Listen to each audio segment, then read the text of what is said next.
The following program was provided by an independent producer solely responsible for its content. The opinions expressed do not necessarily represent the views of this station, its staff, board of directors, or underwriters. As a former New Hampshire state representative who marched with Dr. Martin Luther King in 1963, he currently serves on the New Hampshire Commission for Human Rights. He's a product of Birmingham, Alabama, where at one time he had to guess how many jelly beans were in a fruit jar just to be able to vote. We've come a long way, but we're not there yet.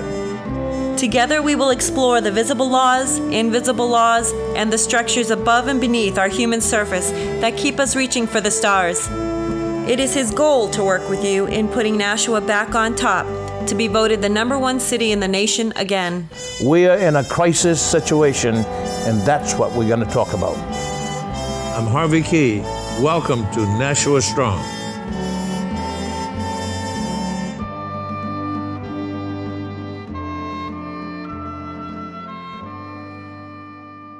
Good afternoon, Nashua.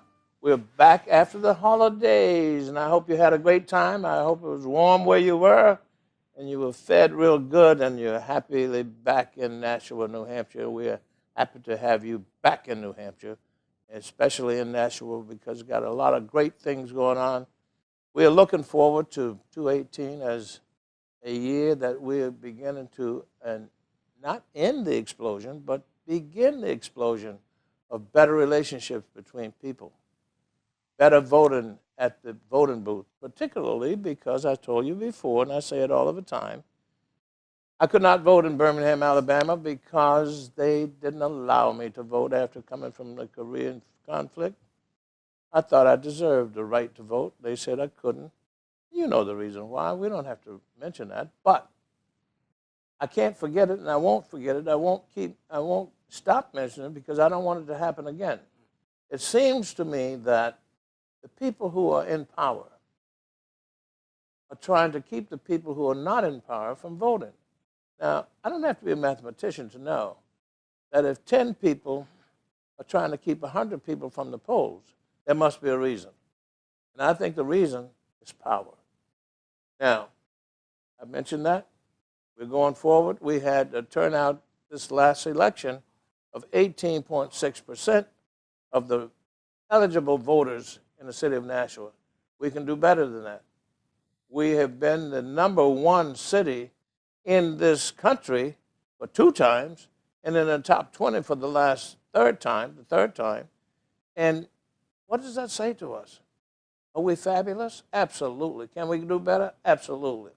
And I'm going to leave you with this before I introduce you to this wonderful gentleman that I've known for a while.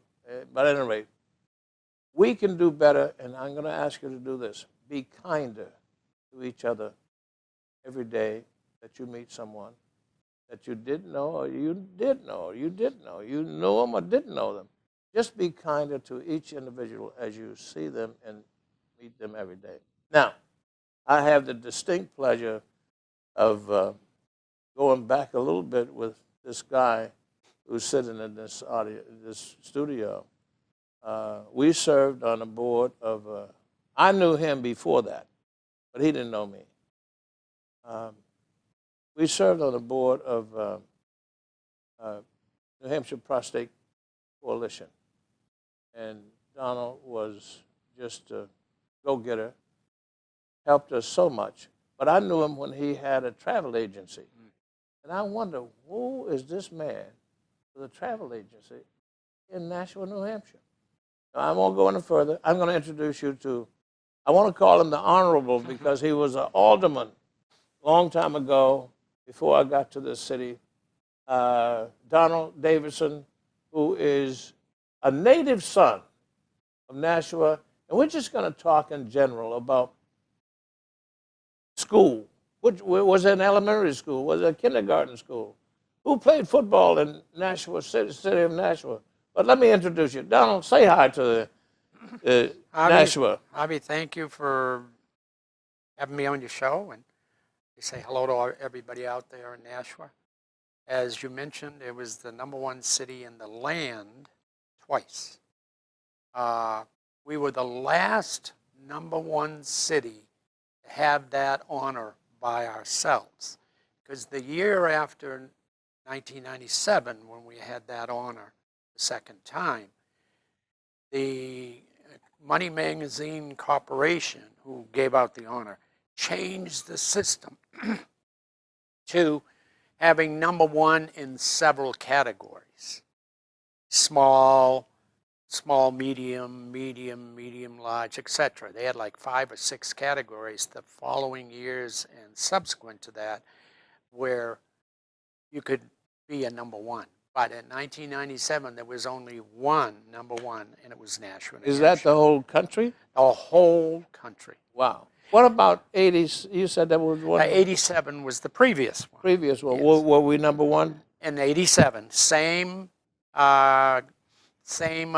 system.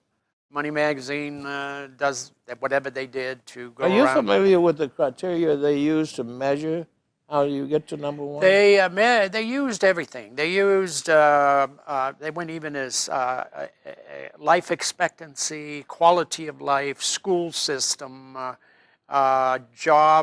joblessness. All of those things, and generally they were trying to find the best place to bring up a family. Now it's really something when you consider. That's an award that is precious once in a city's history, but to get it twice in 10 years is pretty good. And I was mayor the second time, and I remember when they came to the city the year before. One of the things that helped us, without question, Were you the mayor? in 19 yeah, I was You were the mayor of the city of New Hampshire? correct. Nashua? Oh yes. Man, I didn't know that. You did? No. Well, I'm not bragging about it. I'm just saying, in describing this award, that I was there when they came in '96. I was mayor to do their surveys and all of the things they do. And I remember taking them up to the top of the Hunt Library.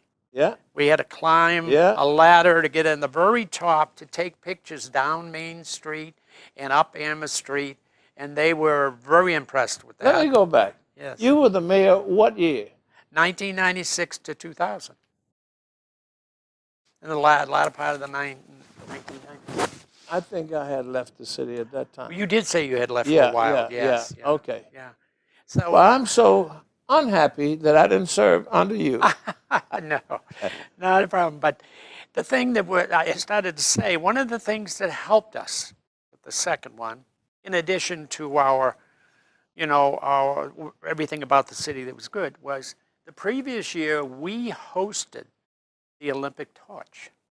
In 1996, we were one of the few cities in the nation to host the torch. By that I mean it stayed overnight. Now the torch went on a run all over the country, if you remember. And it ended up in Atlanta, Georgia, where the Olympics were. And we were selected to be a host city. And I'll never forget that evening when the torch came into the city. And they took a route, they brought them through Peterborough and Milford and down Amherst Street into the city. And of course, we advertised it for several days ahead. And Main Street, if you can imagine Main Street from south of City Hall to all the way up Amherst Street with nothing but people. I mean, absolutely jam-packed. What was the population? Well, in mid-90s, we were about 85,000. I think we had 85,000. Yeah. But it was not only Nashuans, people from everywhere. I mean, Amherst, Milford, Wilton, Pelham, Wyndham, Manchester, Derry, they all came to this. It was so phenomenal. And the last one to carry it down to City Hall, where we had a stand set up to light a cauldron and put the torch there, was Dr. Mohiban, Robert Mohiban. Yeah. He had been selected. Yeah. A whole bunch of folks named. And that was one big, fantastic event. Now, that happened the year before, 1997, when they came in to do all of their research for what was going to be the #1 city in '98. Mm-hmm. So, the end of '97 and 1998. And that was, you know, it was wonderful. It was absolutely wonderful. I'll remember that forever. And you were the mayor. I happened to be the mayor. Congratulations, congratulations. I told everybody it was my fault. Your city, you're right, it's your city, No, shining city on the hill. Of course not. I didn't take credit for it. It was the city that did it. But I did get on Good Morning America. They Hey. did a live spot from the mayor's office. Was McCarthy, who is now the president of the city council? Yes. I mean, Yeah. alderman, Yes. He's the president of the board, right? president of the board now. Yes. When I came to Nashua, 1971 or 72, this Mr. McCarthy came up to my house and introduced himself as the warmest guy in the world. I love him now, He's and a he's nice just a guy. fabulous Yeah, man, yeah, nice and he's now the president. But I remember he says, I am your alderman. I didn't know what the hell an alderman That was the second time you came to Nashua. Had to be, because he didn't become alderman until in the late 90s. Yeah, well, it was in the 90s when he came to. Yeah. Oh, I thought not you said- early. I thought you said no, 70s. No, it may have been the second. Maybe it was later. Yeah. Yeah. Yeah, he's a very nice guy. Excellent. Very, very nice guy. Excellent yeah, man. Yeah, he is. Anyway, that's how we got our number one. It was involved in us getting number one, and it was really, really something. And then the magazine that had it had great pictures of the city. And What was the name of that magazine? it was Money Magazine. Money Magazine, And that yeah. corporation is the Yeah. one that did all this picking. And, you know, it had nothing to do with us being wealthy because we didn't ever made the cut. Yeah. We were an average New England city. We weren't loaded with millionaires or all kinds of huge corporate offices. We were an average New Hampshire city that they picked This is as the huge. best city in And America. I can't thank you enough for coming. I want to ask you a couple of questions. What was the name of the elementary school you went to? I went to St. Pat's. St. Patrick's Church here in Nashua still has the school. Right next to the church is a building that was St. Pat's School. And I went there for the first 8 grades in the city in my educational thing. You might not know, but right across the street where the courthouse parking lot entrance is, Yeah. and the post office on Yeah. the right, and the Yeah. courthouse on the, was a school. Okay. And it was the So Spring, it's a Spring school. Street School was the junior high. Okay. Yeah. Spring Street was a junior high. Yes. Well, see, I came a little bit later, but Sure. let me ask you this. What was the name of your high school? Nashua High Nashua High. at Elm Street, which is now the Elm Street Middle School. Yeah. That was the high school back in the 50s. Well into the 60s. We didn't get build our present high school until mid to late 70s. I was on the Board of Aldermen then. And we built the present high school. Well, I shouldn't say that. We have 2 high schools now. But Nashua South was the successor to the high school in Elm Street that I went to. Nashua South is the one that's right near the police station and the Conway Yeah, Arena yeah. and everything. And that was built in the late 70s. And as we all know, Nashua North was built in the early 80s to give us 2 high schools. Yeah. Yeah. But we only had 1 high school until the early 80s. Well, we actually had 2 for quite a while, but it wasn't public. It was Bishop Girton. Yeah. So this city, for a long time now, has really had 3 high schools. Bishop Girton, Nashua South, and Nashua North. So it's This grown. is fantastic. Let me ask you this.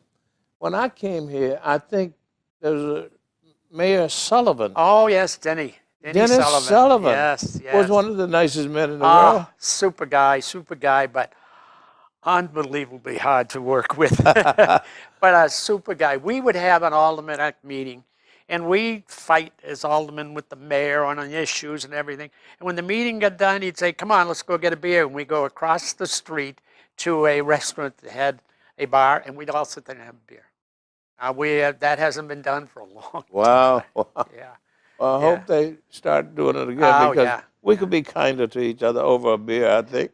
Do you know how Denny Sullivan got elected? I don't. Well, He listen, was there. He was there when we got here. Yeah, interesting story. The mid-'60s, there were two political powerhouses, use that term, in the city. One was a fellow by the name of Royal Dian. The other one was a fellow by the name of Mario Vaggi. Now, Mario Vaggi was the mayor in the early 60s. And Royal Dian was his right-hand person. And they got into a little feud. And the next year, Royal Dian ran against Mario Vaggi.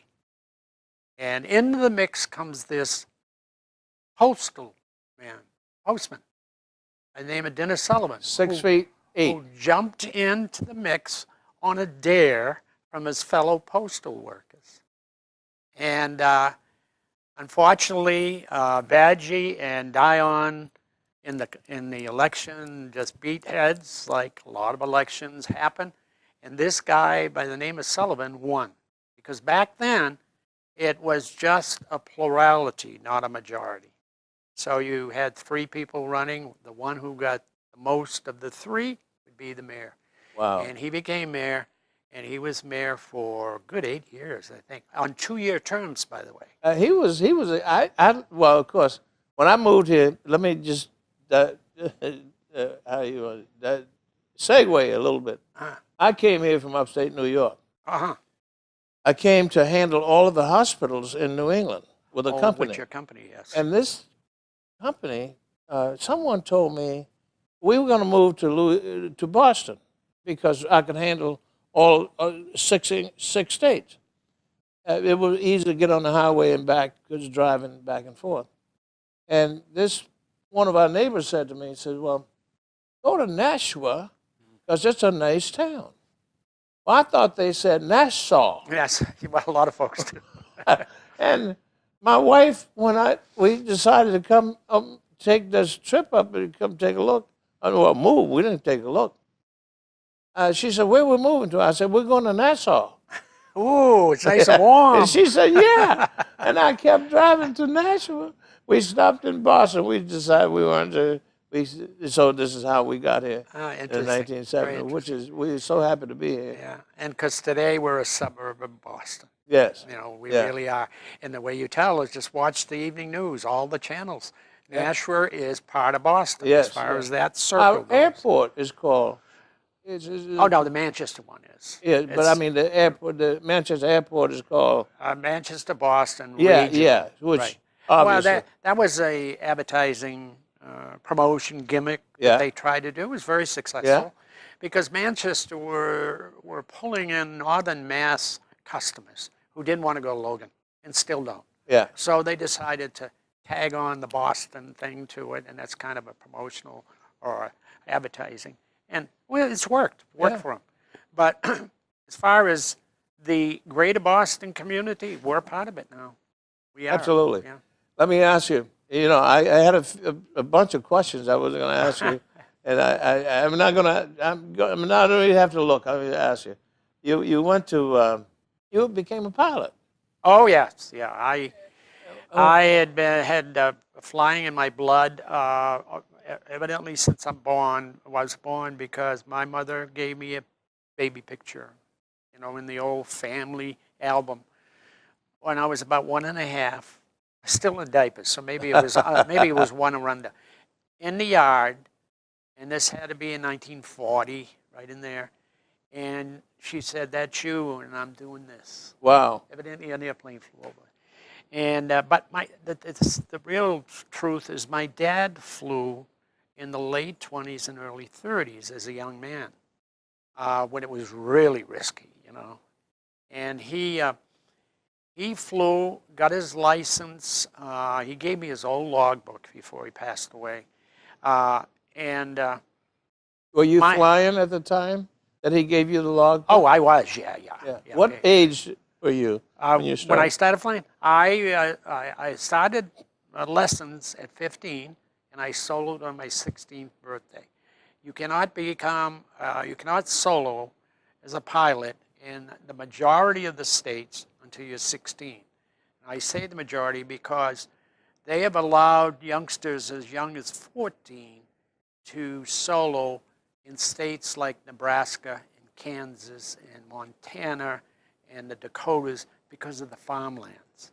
So kids would learn to fly to help the farm to go out and check the crops. But the actual bottom age really is 16. I sold on my 16th birthday. I used to go up to the airport, Where was this airport? Nashua Airport, on a This is called, what's the name of the field? Bowl? Bois. Bois. Bois, B-O-I-R-E. Some people say Bori. It's Yeah. Bois. It's named after the first Nashua pilot to get killed in World War II. He was a Navy pilot.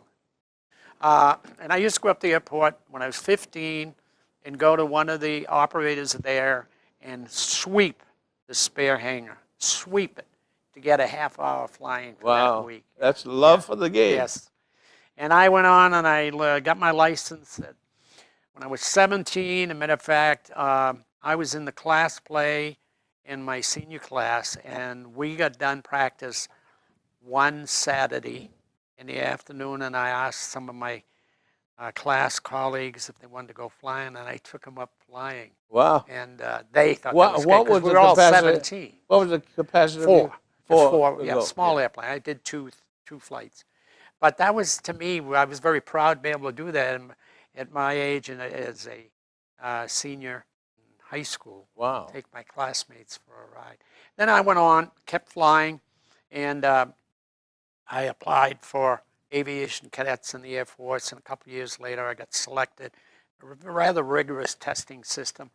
And I went through flight school in the Air Force, became an Air Force pilot and officer, served the early years of Vietnam. And when I got out, I joined the airlines. And I spent 30 years in the airlines, actually 32. And then when I got done that, I was during that time, I was an alderman. Because as a pilot, we had nice free time. And I was interested in politics and got into it in the late 60s and ran for alderman in 69, got elected. And I was an alderman for 14 years. And when I got done flying in the early 90s, I said, oh, I think I'll try to run for mayor. And I got elected. And you got elected. Unfortunately, I got elected. Ladies and gentlemen, all of you Nashuans, we have a treasure here. It doesn't come by every day. So please take a look at Access Nashua, New Hampshire, accessnashua.org. Sometime in the future and going forward, you'll get from this show what you can't get in books. I know they haven't recorded all of this stuff, but here we have a live dynamite man who has lived through the years of suffering to get to this point. I say suffering because it's been a lot of work. There was And a lot been of, a lot of pleasure, Yeah, a but lot you of- had to work hard. Right. And I think one of your mantras is work hard and do all you can do where you are, and somehow there's going to be light after the darkness. Oh, sure. I mean, when I was in politics, I had a lot of disappointments. I lost a few elections, and I found it much more difficult for my supporters than it was me. I kind of had to accept the fact, and when I ran for re-election in 2000, I lost by 200 votes. And it was very, very disappointing. I enjoyed the Who job. won that? Bernie Streeter. Yeah. Well, I was gone. I left Yeah. the city for 8 or 9 years and came back. Well, it was hard because I enjoyed the job and I had a lot of things I wanted to do and all. But I had been involved in politics for a lot of years, and it came with the territory. But some of my real dear supporters took them years to get over it. They got Yeah. so involved Yeah. that when I lost, it was like somebody smacked them right in the nose. Yeah. And that bothered me. It bothered me. That's the kind of thing that you look back on and say, darn, I wish I could have done something about Yeah. their deep feeling about that. Yeah. But you said something about, having issues. I do want to mention that the past 2 years, health-wise, has been a trial for me. And I credit my attitude, my personal attitude, to being successful to pull through this stuff. And I talked to many doctors, and they would tell me they were marveling at my progress, and I just said, I'm too crusty a guy to give in. And I say that You know, Yes. I say that lightly, but attitude is everything. Whether it's in politics, or it's in work, or it's in education, or it's in your own being, you've got to have the right attitude. And that's the thing that you own. And nobody can change that but I've you. been very fortunate. And it has always been positive, apparently. Yes. Because you have, all those days that you lived from high school and St. Patrick's, they weren't all easy. No. And because of your attitude and your determination and your futuristic outlook I and did. wanting to do more. And that's huge, in my opinion. I just think that we have a huge number of our society today who says, let them do it. Oh, yes. I'll take it if they give it to me.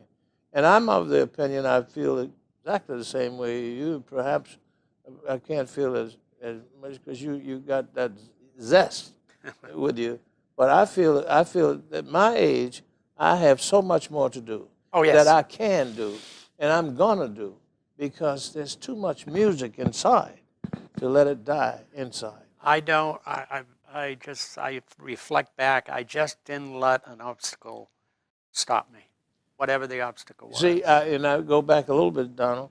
I said, there's a philosophy that attitude is 90% of whatever you do. Oh, absolutely. A And- good attitude. Yeah. I mean, a bad one, you Well, it can already failed. go the other way. If you Yeah. have a bad attitude in yourself, you're just not going to succeed. Well, I mentioned earlier, trying to be kinder to each other. Yes. Whenever I try to be kinder, I get more kindness. You can't get unless you give. Yep. I give kindness, I get more back, more back. 10 times. And I think that's a philosophy that you brought up in Nashua, New Hampshire, became a mayor, became an alderman, a pilot, and helped us with the prostate cancer thing. Still, we're going strong.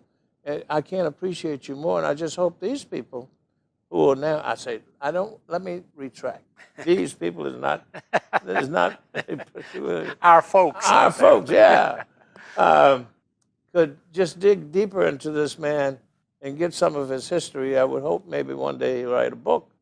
Oh, dear. That may be a little bit of a task, but that's okay. And I go back to this thing called, after all darkness, there's always light.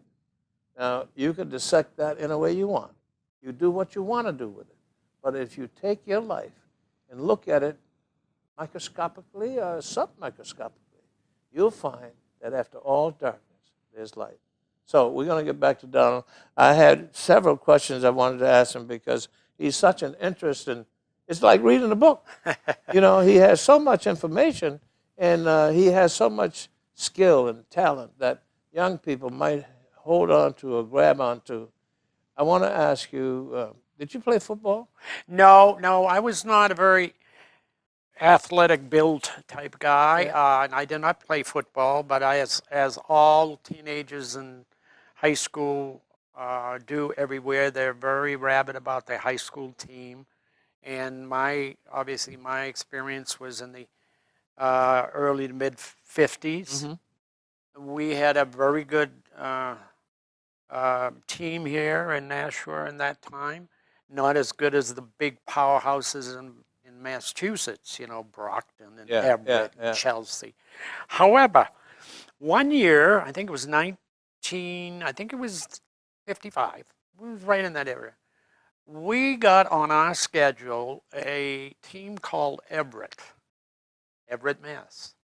And of course, to us, that was like the giant, And we said, we all actually we're going to win, but in our heart, we knew we were going to get crushed. The end of the game, it was 7-6 Nashua. Wow. And they would not come back and play us again. We destroyed their year, this little hick town. Yeah. Because remember, when I went through school, the population of the city was about 25,000. So this little hick town in New Hampshire actually beat our giant football team. Well, to a young teenager, that's heaven. Yeah. Yeah. Yeah, and I went, and in subsequent years, we had successes. And I want to touch a little on your life's experience. I have a couple stories of my own going to the South back in that area when I got in the Air Force. But in the mid-'60s, we had two black families in Nashua, phenomenal families, Briggs and Newman. And they both had kids on the football team. And I want to tell you, they were the greatest stars in our eyes that you could have. But I was living in an environment that percentage of diversity was very, very slim, maybe 5% of the city. But we never, Had no never problem. looked at anybody different. You had no problem? No, none. There was no none at threat? all. None. Did they play on the football team? Oh, they were one stars. They were stars of football. on that year? Yes. That you beat Everett? All through the, yes. That's yeah. great. Yeah, they were stars. And let me The just... name of them was Briggs. Briggs was one family, Yeah. and Newman was the other. Now, there was a Bishop Newman. Yeah, but related. Yeah, Yes, okay, well, yes. when we got here, that was a gentleman of color who used to walk down the street with a big hat, and that was Bishop Newman. Yes. And, you know, we live in a society that is not, there is no perfect society. We're all perfectly imperfect. But we always marveled at his statue and how he carried himself honorably, and it had nothing to do with color. No. It was his attitude. That's, I was going to say, his attitude. His chest was stuck out Yep. when he walked down the street. Yep. So you knew this man came with something that was powerful. Yes. So that's really great. I went to, when I went to flight school, my first base assignment for training was Moultrie, Georgia. That's deep in Georgia. Every year, the city of Moultrie, and it was a very small southern city, would have a Saturday, you might call it a picnic, in the town square, the city square, for the new class. So every 4 years they'd have, they'd do it. So the new, and the year we were our first year, we have 4 levels in the class. We had this picnic set up, and we had 3 black officers in our class. Now this is an This Air is Force. Moultrie. This is Air Force. Yeah. I'm in aviation cadets, and we had student officers who were black with us, and they were part of the family. And I say this because I want to reflect on the difference of growing up here and growing up somewhere else. This Saturday, we were flying our scheduled Friday afternoon training, and then the instructor had us. We had tables of 3 students and 1 instructor. We had our table after flying and said, "You all have to be ready for tomorrow morning. We're going to be going down to the city and the town, and they're going to give us this big picnic." However, Lieutenant Smith and Jones, I can't remember the names, and won't be with us. And I'm from New Hampshire. One of my classmates. What year was this? This is 1960, early 60. I'm from New Hampshire. One of my table mates was Michigan, and the other one was Indiana. And we said, "What do you mean they're not going?" "Well, down here, they can't go to the public gatherings." And we were shocked. Talk about naive to the world. We were. We were from New Hampshire. We had black Segregation was It not, was not an issue. not an issue here. No. Not in our area Yeah. of New England. It was, as you know, it was in some areas, but Yeah, not up here. yeah. And so we said to the instructor, "We're not going." Oh. "Oh, you have to go. You have to go." Well, we went, and we get down to town, and the people were wonderful. I mean, the Southern hospitality? hospitality Yeah. was wonderful. But my eyes became this big as I realized what the real world was, even in 1960, versus what I grew up in. Colored only, water fountains, colored only. It was an education in itself, Well, I mentioned that to you because I grew up 17 years under the feet of Bull Connor and George Wallace. But we don't usually talk about this on this show. Well, it's But part of my I life. appreciate it. Yeah. Yeah, I appreciate it because I just had someone ask me about how did I feel about discrimination. Well, that's a whole book, you know. And I said, well, I don't really feel that I was discriminated against at the time because that was what was that was the lifestyle all of us had who were not Caucasian. And they said, well, how did you feel now? And I said this to them recently. When I was a little boy in that segregated arena, my mother said to me, you are my prince.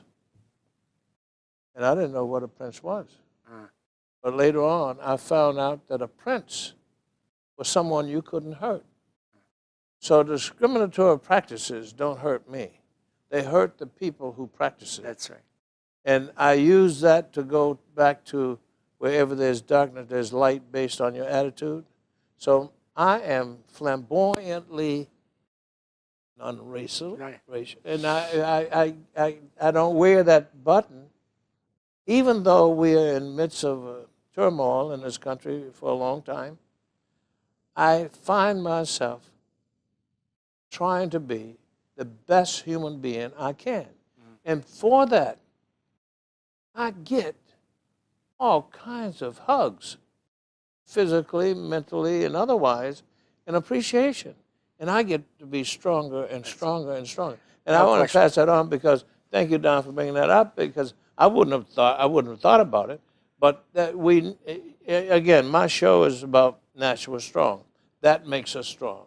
And I wanted to bring in, you told me about the basis of the snow, but I wanted to bring it in because I'm a native, and I grew up in an environment that was clean of that. Yes.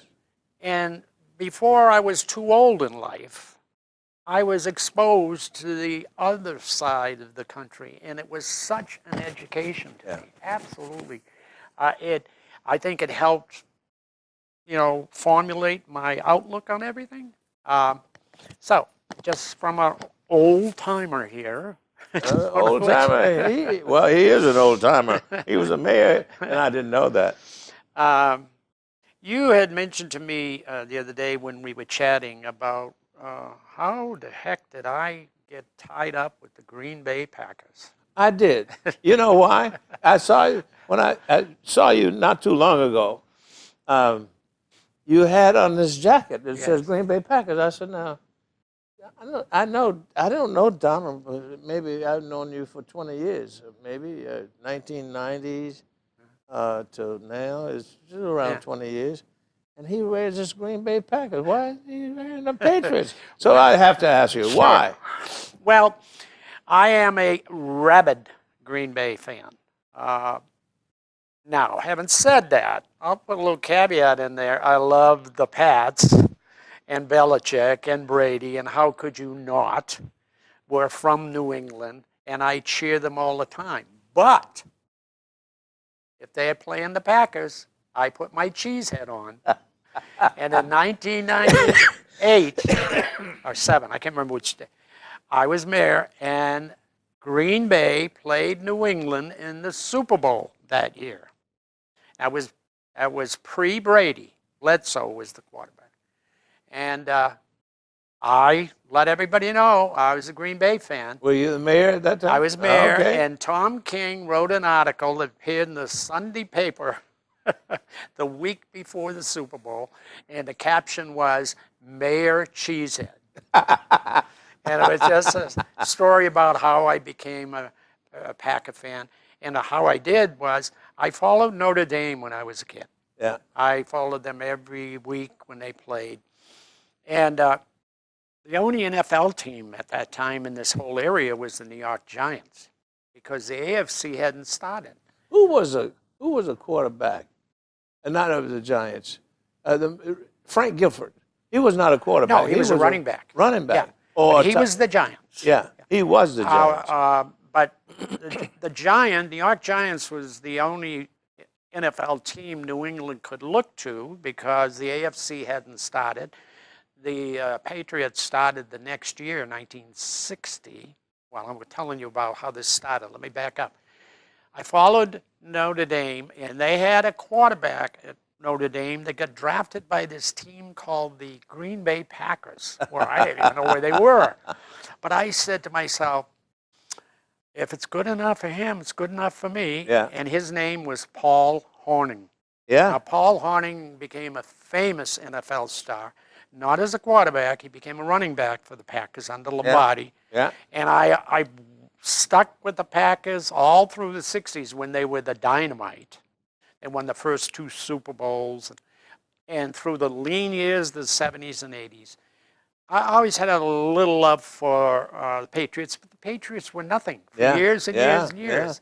And they started in 60, and it was 59 when Hornung went to Green Bay.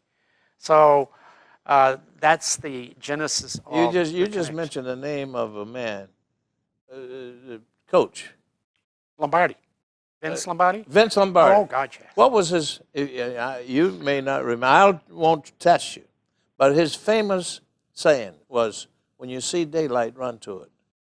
Yes, I haven't remembered to hear it, yes. If you see, and he's talking to his because running they're all backs. in the, He banging said- each other. Yeah, he said, if you see daylight, Yes, run to it. right. I use that now. Oh, you do?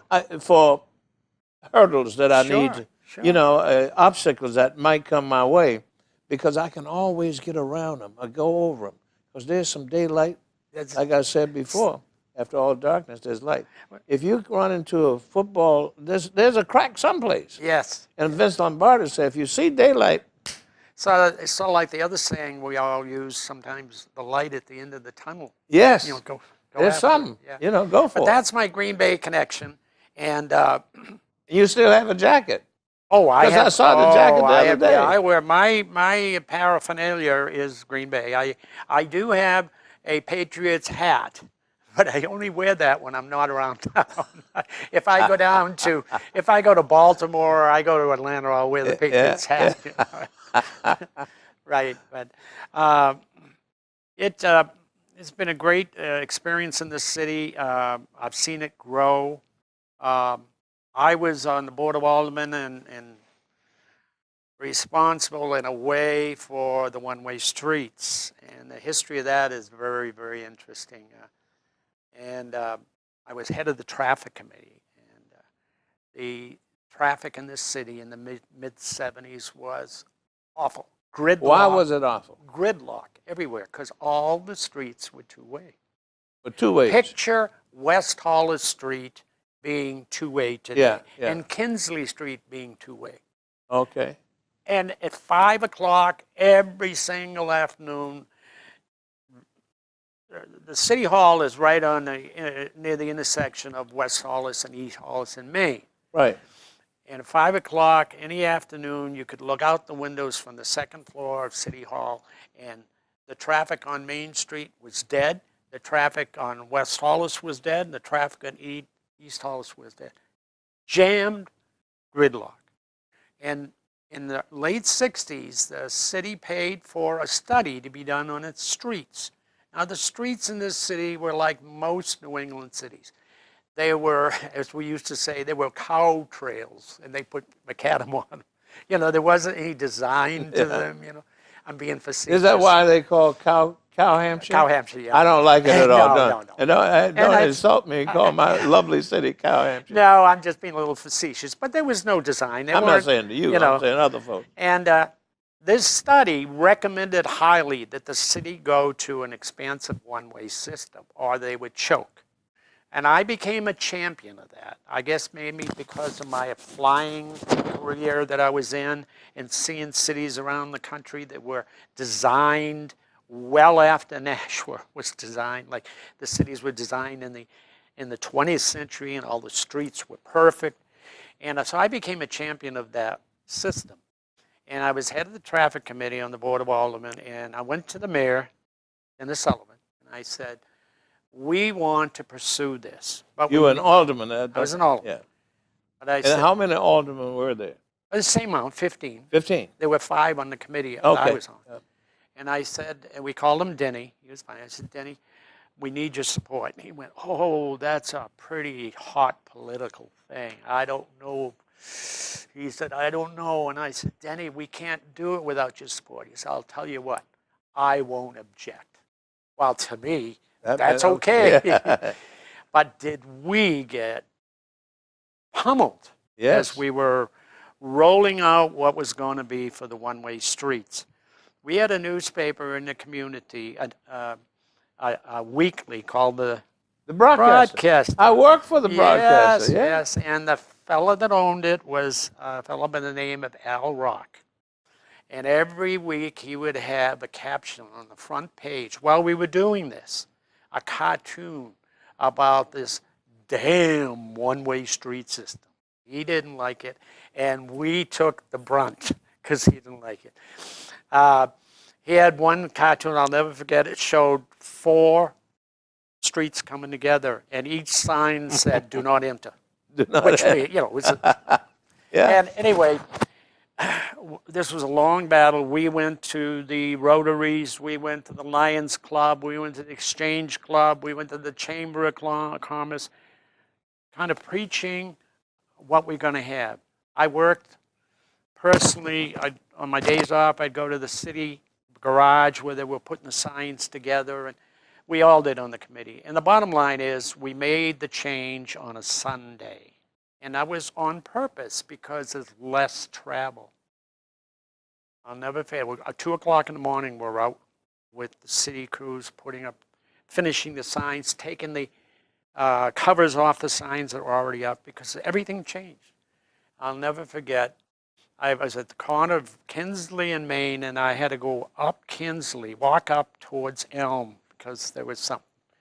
And then I hear this commotion. I turn around, I see this truck coming up Kinsley on the sidewalk. Now the cars are coming down Kinsley because it's now two lanes one way. And the police running after him. Stop, stop. And I kind of walked back, and the guy was an older gentleman. I've been in this city my whole life, and no young punks are going to tell me I can't go both ways on Kinsley Street. This is it. This is his city. Well, you know, I look back on it, I laugh, but the tension was high for a lot of people that didn't want change. And I got to tell you, had we not put that one-way system in the mid-'70s, the city would choke to death in the '80s. And look at it, it's still there today. And it's growing. Yeah, It's growing. Yeah, it's. You know, thank you so much for that contribution. I was part of it. That's all. But what is so nice about you is that you all this treasure, and of course you're so honorable. You're not going to take credit for it. You share that because you did get a lot of help. A lot of people got involved. Yes. My following thought is that I wanted to say this to you. A change is difficult. Oh, it is. People don't want to change. I totally understand. I mean, my wife says to me, Harvey, why don't you? I said, no. I'm older. And she said, no, you're going to change. Well, that's a little different story. But change for anybody is difficult. We don't like change. Change is changing how you think and what you do and how you roll and all that kind of stuff. So change, I understand. We're still in the process of change. Oh, yes. Let me ask you Always this. will. Back in the 1990s, when you were mayor, now we're talking 20 years later. Yeah, that's right. About- Pushing 30. Yeah, Ooh, yeah. Scary. What is it that you think, That was 20. not just generally, nothing specific, just in general, what can we do, in your opinion, having some hindsight that gives you 2020 for the future? What can some of the things, the little things that we could do to become stronger as a city of Nashua going forward? 1 or 2, 3, 4, whatever you choose. Well, I think one of the things, and when I was mayor, I made the comment I'd love to see it. It wasn't feasible because of the times and the money and everything else. I thought we would be a community in a perfect spot to have a Verizon center. Manchester beat us to the point. And the Verizon Center in Manchester is wonderful. And I remember my colleague at the time, the mayor up there, was getting kind of hammered because he was saying we ought to build an arena and everything. And it wasn't called Verizon back then. But anyway, they built it, and it's been such a success. And I remember saying, then we should have it. Now, this is before Manchester did it. We should have something like that because we're right on the border. And we can attract so many people from northern Mass. Can we compete with a Verizon if we built one now? I don't know. I mean, you have to look at the demographics and you have to look at what kind of a center you had. But we need some kind of a nice, big capacity center. We have the Keefe Auditorium, which is part of the old high school, part of the Elm Street Middle School. And it's beautiful, but it was built in the 30s. And you can't get the magic that you can get in a modern facility into that building. They're talking about probably putting something on Main Street where old Alex Shoe is. As you know, we had that on the ballot last fall. My hesitation is that the one at Alex may be too small. We may be building another Keith Auditorium type thing. Does that mean stop the idea? No. But do we want to just go one step further and say, what if we had the perfect place? Could we do it now? And I'm not being inside and having the connections I used to with people. I don't know if we could do it now, but I just don't want us to regret putting money into a facility that we all want, a nice arts and science center of that type, that 5 years from now we say, boy, that's too small. Would you say that from your experience and your future outlook, that we need something that is appealing and attractive Oh, yes. to a greater number of people in the general area, Absolutely. not just people in Nashua? Absolutely. Nashua is a hub of a lot of talent and diversity today and great people. Let's use all of that talent. I mean, you got Hollis and Amherst and Merrimack and Hudson, and even beyond that, they look to Nashua. Let's use them and use their support financially and whatever other way we can. Mayor Resorick in Manchester, who was the one that put in the arena up there, which is now called the Verizon Center, had a vision, and he stuck to it. As I said to you earlier, I was disappointed I wasn't successful in staying on because I had a vision, and I announced it in 1998 in the State of the City, or 99, I forgot which it was. I wanted to see commuter rail extended to Nashua, and oh my dear gosh, if we could have done it back then, it'd be a standard today. Absolutely. A standard. Absolutely. And it had been done at a third the price. Yeah.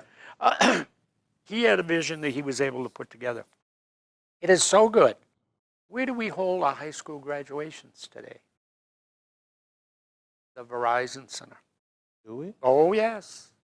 My two grandsons went through North, and we went to Manchester for the graduation. Perfect setting. Yeah. Huge. Yeah. No problems. Yeah.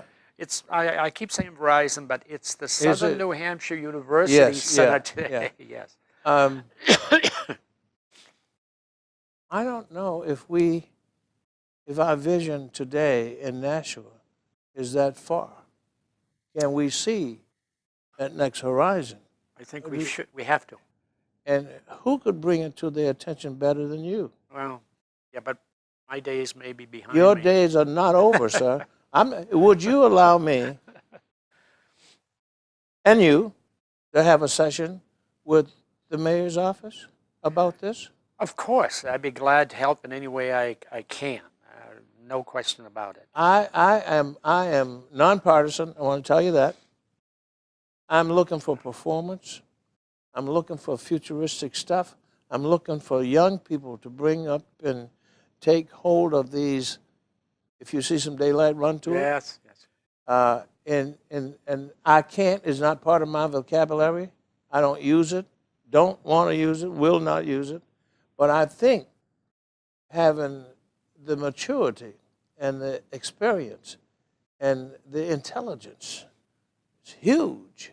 And the vision is beyond a huge number of young people's idea. They can't see that far. But you saw this in 1998. Oh, gosh. Now, if we could get you in front of the mayor and his lieutenants and just talk about it, would you accept that? I would definitely do that, but I want to give you a warning. Having been there before and had the job, there is a bit of, I don't want to say history, but there's a bit of the past that sticks with me. I'm not like a fresh breath coming into them. I still have these views and support the idea strongly, but those views, I don't want to have... Those views are fresh because they haven't been used. Well, I know they haven't Nobody been has gotten a railroad up here. Nobody's gotten a and civic center up I've here. seen all of the past 20 years, I've seen all of this. Well, we're going to have a committee to study the railroad. There's no committee needed. You move that MBTA from Lowell to Nashua, it'll have half the cars will be full right out of Nashua every morning. It's a no-brainer. It's no contest. When I go to Boston, if I have to go down to go to an office or something down there, I drive to Lowell, put the car in the parking garage, and get on the MBTA. And I'm where I want to go in 1 hour. If I drive down, it's going to take me a half hour to find a parking spot. And then it'll cost you $30 to park. Yeah, no contest. I've always supported that. Yep. Well, I can't thank you enough, and this is not the end of you, because I'm not going to allow it to be the end of you, because I love your history. I love your I can do it. I will do it, and I'm running to daylight all of the time. All of the time, you're finding new horizons to capture and supersede, and I just love that attitude. That's an attitude. If you see, that's wisdom. Wow. I think I lost my microphone. Oh, it's still All right. working. It's still Yeah, working. Yeah. But I am so pleased. I am so touched by your presence. Well, thank you so much. Thank you. And this is not, no, this is just the beginning, because I think I am so, I want to say eager, but I'm anxious. I'm curious. I'm looking for action and stuff to do and to make our city better. And I can get the ear of that office, and I will get the ear of that office. And if, I'll let you know. Okay. But I will. This is Fine. one of my tasks, one on my agenda. Thank you for bringing the past to the present, and having us look back. I'm going to say to the producers here that maybe we could get this guy to write a book, because you go back when this city was 24,000. Yeah. Now it's almost 100,000, and the changes that have occurred is not going to be said every day and shown every day. So if I could just keep you in my, Say it. I will keep you in my memory. Okay. Thank you. Mr. Mayor, thank you so much. Thank It's you been very my much. Thank you for honor having and me. my pleasure, Thank and you I for hope we do this again. All right. Thank you so much. It's a pleasure. Have a good day, folks. We'll see you next week.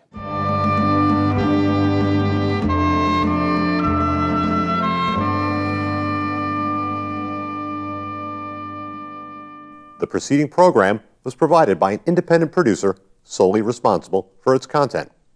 The opinions expressed do not necessarily represent the views of this station, its staff, board of directors, or underwriters.